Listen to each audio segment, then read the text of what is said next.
पंडाल में सभी बैठे मेरे भाई बहन, हमारे सामाजिक कार्यकर्ता, जनप्रतिनिधि और हमारे महंगे मेहमान जिन्होंने पहली बार मुझे अहमदाबाद में डूंगरपुर से बाहर बोलने के लिए मंच दिया था, ऐसे बिरले जाबाज साथी मान्यवर ताराराम जी मेहना का भी स्वागत अभिनंदन। आज एक लंबे अरसे बाद वे हमारे बीच आए और उन्होंने जो बातें रखी आप लोगों ने उनको सहज समझा और कैडराइज कार्यकर्ता, पिन पॉइंट जानकारी देने वाले राष्ट्रीय लीडर किस तरीके के होते हैं आप लोगों ने इस बात को समझा होगा। अभी करीब 5-7 बड़े सीनियर लोग राष्ट्रीय स्तर के बहुत जल्दी हमारे बीच में होंगे, हमारे कार्यक्रमों में शिरकत करेंगे। और लोगों को लगता था, कई लोग कहते थे कि ये तो कुछ साल में बिखर जाएंगे, तो आदरणीय ताराराम जी मेहना ने कहा ऐसा ही होने वाला है, क्योंकि ये बात पहले संत मावजी महाराज ने भी कहा है, न्याव पे बेड़का मस्त थवानो है और बेड़को अपने न्यस है। तो हमारे पूर्वज जो अधूरी इच्छाएं हैं वो जरूर पूरी होंगी और हम इसी तरीके से आगे बढ़ते हुए हमारे हक अधिकार संस्कृति की लड़ाई अवश्य जीतेंगे, ऐसा मैं कह सकता हूं। दोस्तों, आप लोगों ने यहां पर जो बातें सुनी उसमें आप लोगों ने एक बड़ी बात जरूर समझी होगी कि हमारी समस्याएं क्यों हैं। समस्या है, लेकिन समस्या क्यों है यह बात जानना समझना जरूरी है। इस बात को मेहना जी ने कहा कि समस्या का कारण क्या है, वो कारण जानना होगा। आज आप लोग भारत देश में जितनी जनगणनाएं हुई उन जनगणनाओं का रिकॉर्ड पढ़िए तो आपको समझ में आएगा। 1872 की जनगणना, 1891 की जनगणना, 1901 की जनगणना, 1911 की जनगणना, 1921 की जनगणना, 1931 की जनगणना, 1941-51 की जनगणना, उन सब में पढ़ोगे दक्षिणी राजस्थान में सभी आदिवासी भील हैं। 1951 तक इसलिए मेरे छोटे भाई मांगू भाई ने बताया कि कटारा है, डेंडोर है, बूझ है, वे सारे भील हैं। क्यों? 1951 तक हमारी पहचान के साथ छेड़खानी नहीं हुई थी और 1951 की जनगणना में हमारा आइडेंटिटी आप लोग निकाल करके देख लीजिए।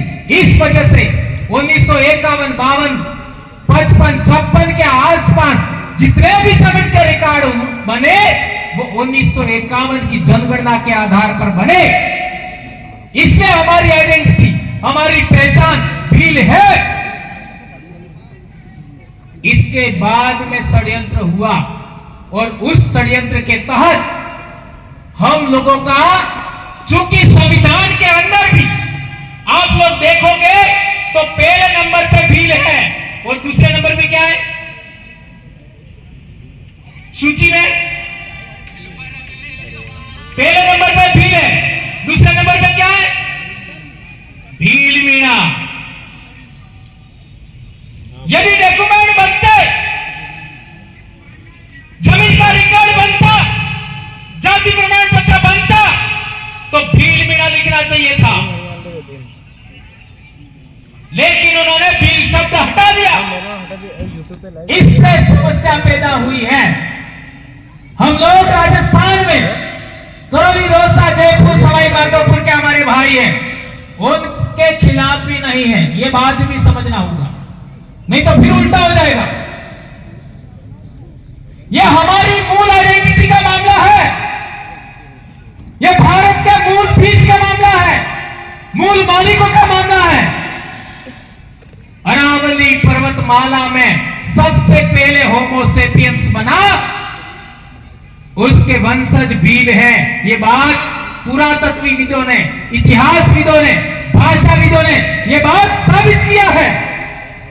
भीली बोली इंडिजिनस बोली है और 1951 के बाद इन लोगों ने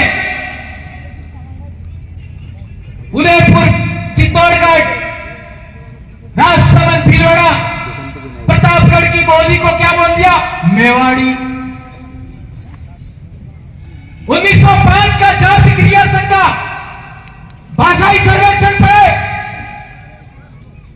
1951 की जनगणना प्रयोग, उसके अंदर मेवाड़ी नहीं मिलेगा। और हमारे डूंगरपुर बांसवाड़ा की बोली को लिख दिया वागड़ी। 1951 तक वागड़ी नहीं मिलेगा। इन लोगों ने हमारा नाम बदलने का कोशिश किया, हमारी मूल समाज की पहचान बदलने का कोशिश किया, हमारी बोली भाषा को बदलने का प्रयास किया। और तो और जहां हम 90% हैं, उस इलाके के बीचों बीच उन्होंने सीमा बनाई। पंचायत की सीमा भी वही होगी, पंचायत समिति की सीमा भी वही होगी जहां 80 से 90% आदिवासी हैं। जिले का बॉर्डर भी वही होगा। और तो और उदयपुर से लगा करके बॉम्बे तक पूरा आदिवासी बेल्ट, जिसके अंदर करीब 90 विधानसभा है, 14 लोकसभा है, वो एरिया 4 राज्यों में बांटा। इसलिए हम लोगों को गुस्सा आता है। 4 राज्यों में हरामखोर तुमको बांटने के लिए हमारे बाप दादा का इलाका मिला क्या? यह सवाल हम पूछते हैं। इसलिए भीलों ने 5 जनवरी 2011 सुप्रीम कोर्ट का जजमेंट आने के बाद हम लोगों ने एक नारा बुलंद करने का कोशिश किया, शुरुआत किया, जय भील प्रदेश। और यह आज तेज गति से पूरे इलाके में जा रहा है। और तो और आज पूरे देश के अंदर आप देखेंगे आने वाले समय में, अगले महीने कार्यक्रम जो हमारा है उसमें भी बहुत सारे साथी हमारे बीच में पिछड़े थे, वे आएंगे। और एक बात मैं भूल जाऊंगा, याद आती बोल लेता हूं, अगला कार्यक्रम हमारा उदयपुर से पहले पाल चितरिया का शहादत दिवस आ रहा है, वहां पर हम सबको जाना है। पाल चितरिया साबरकांठा जिले में, ये बात हम लोगों को याद रखनी है। एक बात और कहना चाहता हूं कि जाति प्रमाण पत्र में हमारा नाम इन लोगों ने बदल दिया, रेवेन्यू रिकॉर्ड में उन्होंने नाम बदल दिया, हमारी बोली भी बदल दी। तो जब बोली ही खत्म कर दी तो हमारी पहचान क्या है बताओ? किसी भी समाज की बोली के लिए, किसी भी समाज की पहचान के लिए पहला आधार बोली होता है। एनो उदाहरण बताओ, अपना वादी जानो, वादी है कौन कौन जानो? सब जानो ई बोले तो मन खबर पड़ा है? ई अनंत बोली बोले तो खबर पड़े? नहीं खबर पड़े। ये है अलग आइडेंटिटी। हमारी जो मूल बोली है हम आदिवासियों की, वो दूसरे लोगों को समझ में आती है पूरी? 10-15%, 20% से ज्यादा नहीं समझते। वो तो हमने हिंदी बोलना शुरू कर दिया इसलिए समझ रहे। आए समझ में? ये बात हमको जाननी समझनी चाहिए। इसके मैं भाषा के उदाहरण नहीं देना चाहता, अभी टाइम नहीं है। लेकिन आपका कम्युनिटी नेम बदल दिया, कबीले का नाम बदला, आपका बोली का नाम बदल दिया, तो हमारी मूल आइडेंटिटी इन लोगों ने खत्म करने का प्रयास किया।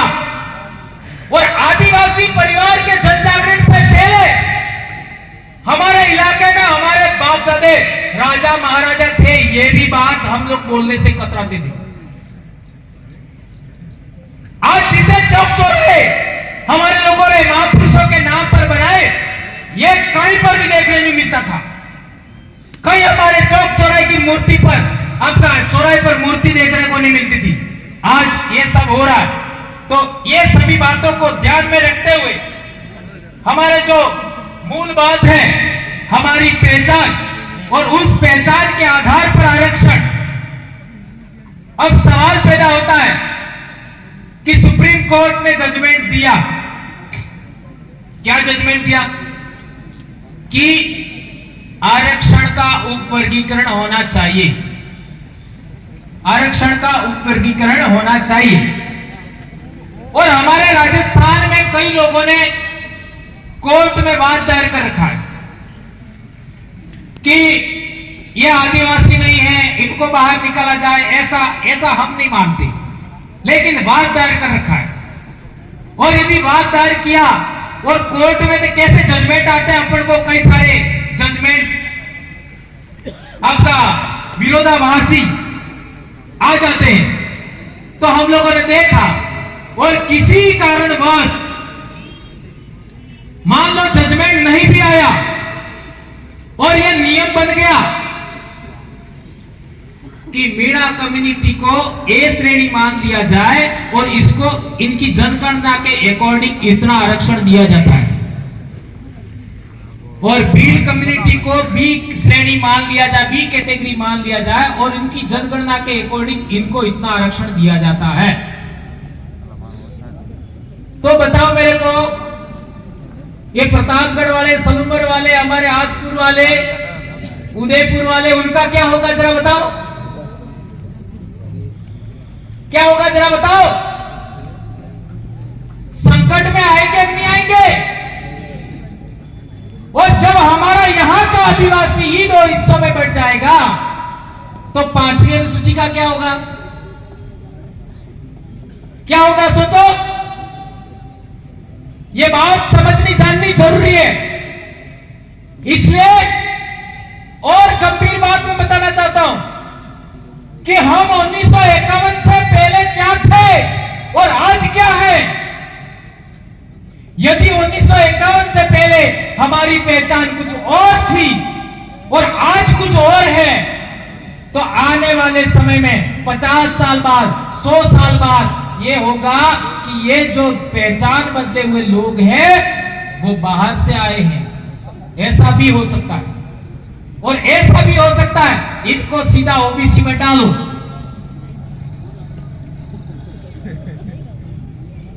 तो आप लोग ओबीसी में जाने के लिए तैयार है क्या? ऐसे कैसे चले जाएंगे? ऐसा भी हो सकता है।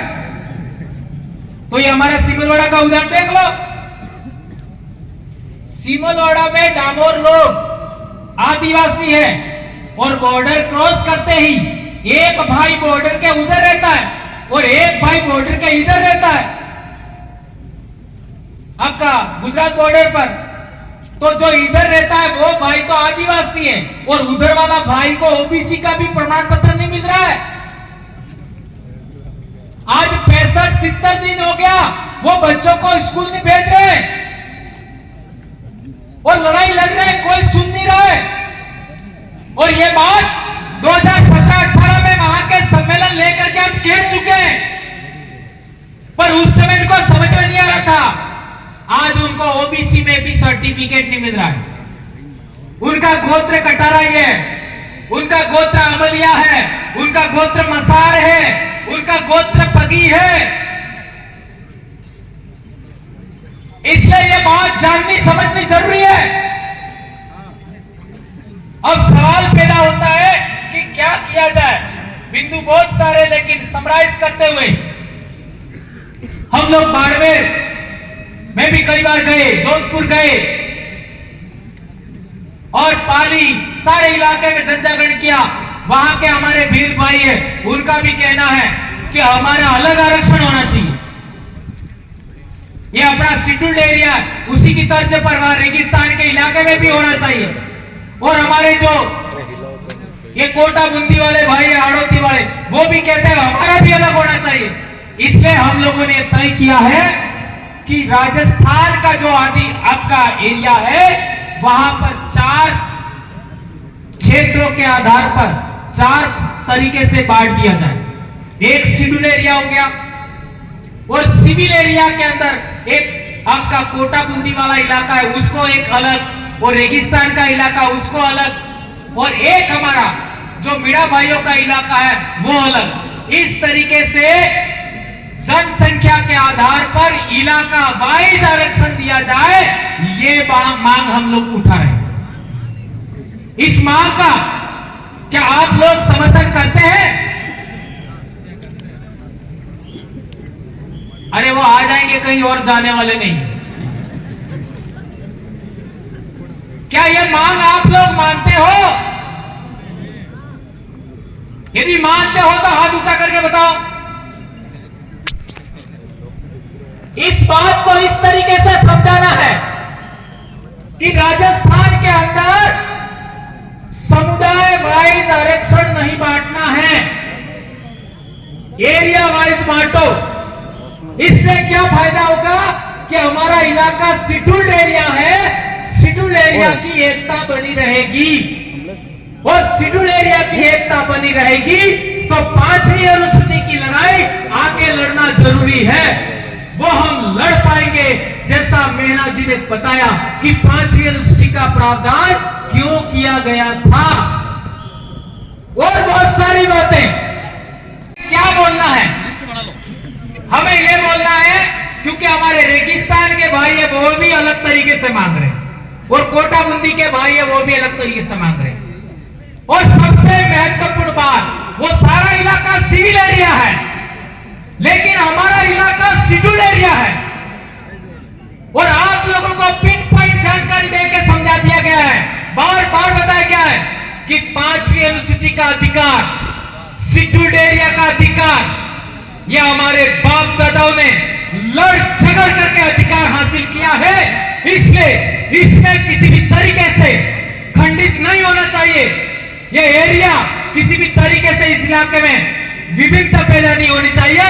इसके लिए हम लोगों को शेड्यूल्ड एरिया की एकता बरकरार रखने के लिए पहचान की भी लड़ाई लड़नी है। एक और बात, अभी हमारे 5 लेम्बरवाड़ा के भाइयों ने, अंग्रेज सबसे पहले डूंगरपुर में आए, पता नहीं अपने आप को क्या रजवाड़ों से समझौता किया, तो केवल 6 साल बाद 1824 में पाल लेम्बरवाड़ा ने सबसे पहले विरोध किया था। 1818 में अंग्रेजों से समझौता हुआ, 1824 में पाल लेम्बरवाड़ा के लोगों ने विद्रोह किया, और 12 बिंदुओं का समझौता हुआ। उसी पाल लेम्बरवाड़ा ने भी एक फैसला लिया है कि हमारे समाज के लोगों को लूटने से बचाने के लिए, यानी दुकानों में जो लूट होती है उससे बचाने के लिए, आपका समाज में जो नशा बढ़ रहा है उसको कम करने के लिए, और समाज में सुधार को देखते हुए हमारे सभी गमेती मुखियों ने एक फैसला लिया है कि अब लाड़ी बोर का विवाह होगा तो पडले में सोने की रकम नहीं रखी जाएगी।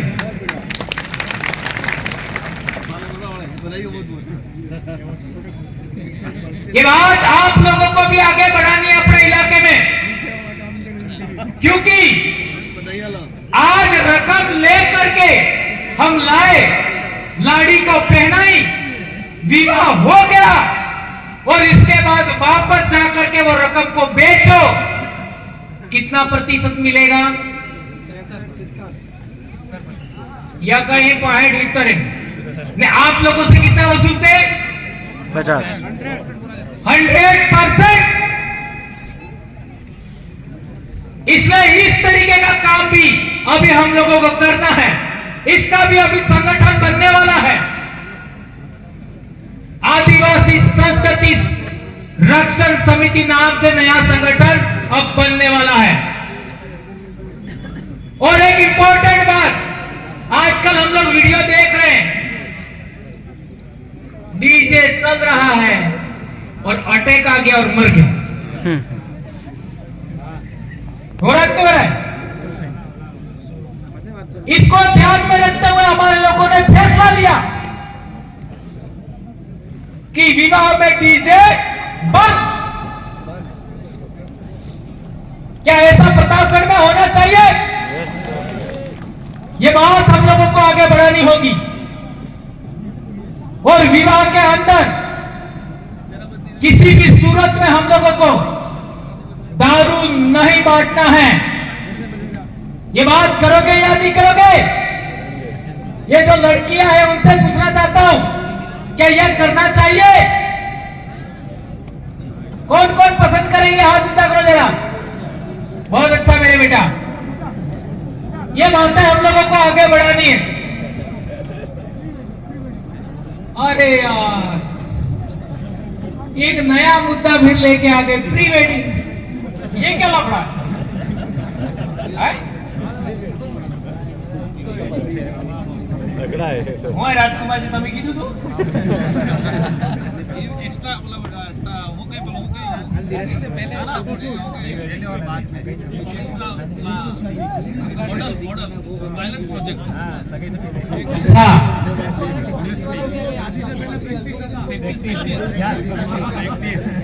ये प्री वेडिंग में प्री हल्दी सेरेमनी ऐसा। अब सवाल पैदा होता है कि मैंने विवाह किया था 2000 में, अभी मेरी बेटी का भी विवाह होगा आने वाले समय में।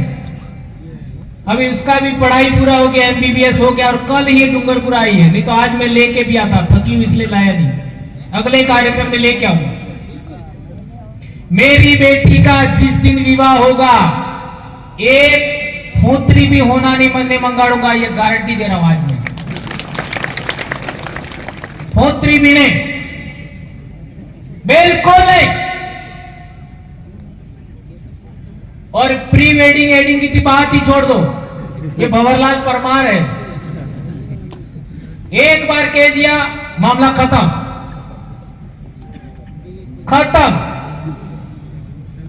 तो हमारा मेरी लाड़ी ना हमारे दोनों का विवाह हुआ था, तो पहले लाड़ियां देखते थे, तो मैं जिस लाड़ी को देखने जाता था उसको पहले से जानता था, इसलिए रिजेक्ट। जब जारे तमार भाभी ने जोवा गियो, उसको मैंने पहले कभी नहीं देखा, सेलेक्ट। इसके बाद क्या होता है? वही पहला आवे अणपतु है, देखते मार हड़ो से। अब चूंकि मैं तो टीचर था और मेरे वाइफ 12वीं पास थी, अब हम चाहते तो हम भी ऐसा कर सकते थे। फिर क्या होता है, जब शादी करने गए उससे पहले मैं दोबारा कभी नहीं गया, देखने गया, इसके बाद डायरेक्ट बारात लेके गए। बीच में कभी हमारा मिलना नहीं हुआ, केवल वो पडलू लीवा क्या था, तेनाड़े फिर देखा था, बाकी कोई बातचीत नहीं हुई। और हमारे समाज की परंपरा है कि तोरण माते अंबाबाद उस गांव की लड़कियां अनाप शनाप गालियां देती है, गौर करो। तो मेरे को भी अनाप शनाप गालियां दी तो गुस्सा तो मेरे को भी आ गया। फिर मांडवे में बिठाया, मामा लाड़ी को लाए और बुआ ने लाड़ी का हाथ मेरे हाथ में पकड़ाया।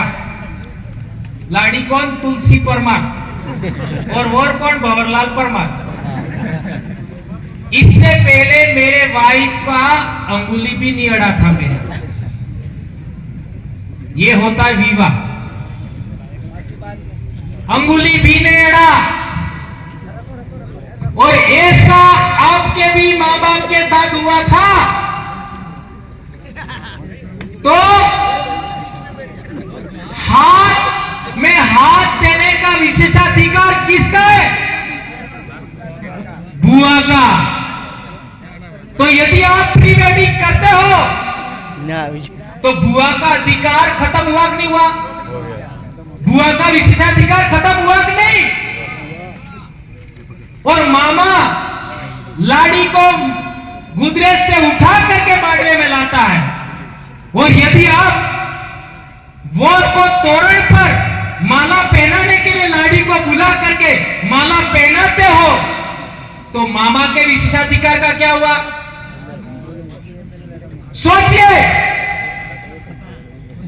मामा का विशेषाधिकार खत्म। और जब मेरा विवाह हुआ था तो आग फूसवानो काम ये हमारे कोटवाल की रीतु। यदि तुम लोग दूसरे किसी को बुलाते हो तो उसका क्या होगा? ये भी विशेषाधिकार खत्म। इसलिए मैं कहना चाहता हूं कि हमारी संस्कृति के विरोध में हमको काम नहीं करना चाहिए। इसलिए हम लोगों को ये जो प्री वेडिंग वाला जो मामला है उसको किसी भी सूरत में हमको एक्सेप्ट नहीं करना है। और जो लोग ऐसा करें अणन विवाह में जवानो बंद नहीं जवानो। ठीक है, समाज की संस्कृति के अकॉर्डिंग घंटी बज चुकी है। एक अंतिम बात और कहना चाहूंगा कि हमारे इलाके के अंदर समाज दो दिशाओं में जा रहा है। मैंने कई बार आपको बताया है कि 8वीं क्लास में बच्चे दो दिशा में जाते हैं। एक बच्चा पढ़ाई की ओर जाता है, एक बच्चा मौज मस्ती की ओर जाता है। बताया था कि नहीं बताया? बताया ना? एक बच्चा पढ़ाई की ओर जाता है 8वीं क्लास में और एक बच्चा मौज मस्ती की ओर जाता है। और मौज मस्ती की ओर कौन जाता है? जिस बच्चे को पाठ पढ़ना नहीं आता। ठीक है, इसी तरीके से मोबाइल में देखिए, आप सबके पास एंड्रॉइड मोबाइल है, सभी के पास एंड्रॉइड मोबाइल है। और एंड्रॉइड मोबाइल में यदि आप कोई किसी भी तरीके की बात को सर्च करते हैं और सर्च करने के बाद कोई बात आपने देखी और इसके बाद मोबाइल बंद किया और फिर वापस खोलोगे तो जो बात सर्च की थी उससे संबंधित 8 से 10 वेबसाइट अपने आप खुल जाएगी। मैं क्या कहना चाहता हूं, समझ रहे हो? हाँ। इसलिए आज हमारे बच्चे बिगड़ रहे हैं और कई सारे बच्चे आत्महत्या कर रहे हैं और कई सारे बच्चे गलत दिशा में जा रहे हैं, भटक रहे हैं। उसका कारण यह है, और इसको कांतिबाई की भाषा में मैं बोल नहीं सकता, और आप समझ गए होंगे मैं क्या कहना चाहता हूं। अश्लील फिल्में, इसमें समझ लो, एक बार देखा तो 10 आएगी। ये आपका क्या है, एआई वाला मामला, इसको हमको समझना पड़ेगा। एक और बड़ी बात, हमारा समाज भी दो दिशा में जा रहा है। एक धर्म की ओर जा रहा है, एक संस्कृति की ओर आ रहा है। धर्म की ओर अभी 8वीं की सामाजिक ज्ञान, ये भाई कौन पढ़ के सुनाएगा? मेरे बात कोई पढ़ के सुनाएगा? टाइम नहीं रहा। ये इसके अंदर लिखा हुआ है, ये वो सब बता देंगे। इसमें लिखा हुआ है आदिवासी के बारे में, क्या लिखा है? स्कूल में चल रही है अभी, आप सबके बच्चे पढ़ते हैं इसको, सब टीचर जानते हैं इसको। ये पढ़ के सुनाएंगे, अभी मेरे पास समय नहीं। तो मैं बता रहा था कि समाज भी दो दिशा में बढ़ रहा है। एक अपनी संस्कृति, अपना इतिहास, अपना हक अधिकार, रूढ़ी प्रथा को बचाने के लिए काम कर रहा है और एक धर्म की ओर बढ़ रहे हैं। और कई लोग ऊंचा नीचा गालियां देते हैं कि लोग ये कर रहे हैं, वो कर रहे हैं, और ऐसा भी लोग हवा खड़ा कर रहे हैं कि हमारे इलाके में कई लोग ईसाई भी बन रहे हैं। तो मैंने जाबुआ में भी बोला था, कई जगह में बोल चुका हूं, कई जगह बोल चुका हूं मैं कि यीशु मसीह भी यहूदी था, और यहूदी के बारे में तो बोल ही दिया मेहना जी ने। यीशु मसीह भी यहूदी था। तो हमारे समाज में पूर्वजों को पूजने की, पूर्वजों की उपासना करने की, पूर्वजों के आगे नमन करने की परंपरा है। तो वो क्या हमारा बाप है क्या? यहूदियों की भाषा हिब्रू है, तो क्या हमारी बोली हिब्रू है क्या? ये बात समझना होगा। और ये एक उदाहरण दिया है, हमारे भी तो मुसलमान भी है खानदेश में, और इनका प्रोफेट मोहम्मद था, वो अरब में पैदा हुआ, वो भी हमारा पूर्वज नहीं है। और भी कई सारे धर्म के लोग हैं, उनके भी पूर्वज कौन हैं? आप लोग इतिहास देखोगे तो समझ में आएगा। जितने भी धर्म वाले लोग हैं वो सभी इजराइल, फिलिस्तीन, जॉर्डन, सीरिया, आज आपका ईरान का इलाका है, उसी इलाके में पैदा हुए हैं, भारत के नहीं है। और इसको समझिए। और ये जो मैंने बात बोली है वो 5 जनवरी 2011 सुप्रीम कोर्ट के जजमेंट को आधार मान के बोली है। एक ये भर्ती का मामला है, देख लीजिए। नॉन टीएसपी को 196 पद और हमारे इलाके को 63 पद। नॉन टीएसपी को दूसरी भर्ती में 970 पद और हमारे 141 पद, और तीसरी भर्ती में 1405 पद नॉन टीएसपी, और टीएसपी को 107 पद, और अगली भर्ती में नॉन टीएसपी को 46 और टीएसपी को 0। यह भेदभाव हो रहा है। इसी को ध्यान में रखते हुए ये जन जागरण हम कर रहे हैं। तो मेरे पास चिट्ठी भी आ गई, और हम लोगों को अनुशासन का भी पालन करना है। इन बातों को ध्यान में रखते हुए आपने मेरी बात को समझा होगा। विशेषकर अभी विवाह स्टार्ट हो रहे हैं, तो जो मैंने बातें बताई उनका भी काम करना है, और अगली रैली में भी हम लोगों को बढ़ चढ़ करके हिस्सा लेना है। ये संवैधानिक जन जागरण जारी रखना है और समाज को जगाओगे। ये बात बहुत याद रखना, समाज को जगाओगे तो आने वाली पीढ़ियों को हक अधिकार मिल जाएगा, और आपके पास जय जयकार होगा। और तुम्हारे समाधि माते, तुम्हारे सीरा माते लोग फूलमाला सड़ावे, दीवो बाळे ने तक तमने भूली जाए, बीड़ी सरे ने लई जाए। एटलीस्ट बात कहीं नहीं, मारी बात समाप्त करो। जय जोहार, जय आदिवासी, जय भील प्रदेश, जय भारत, जय संविधान, जय जोहार का नारा है, भारत देश हमारा है। जय जोहार का नारा है, जय जोहार का नारा है। धन्यवाद।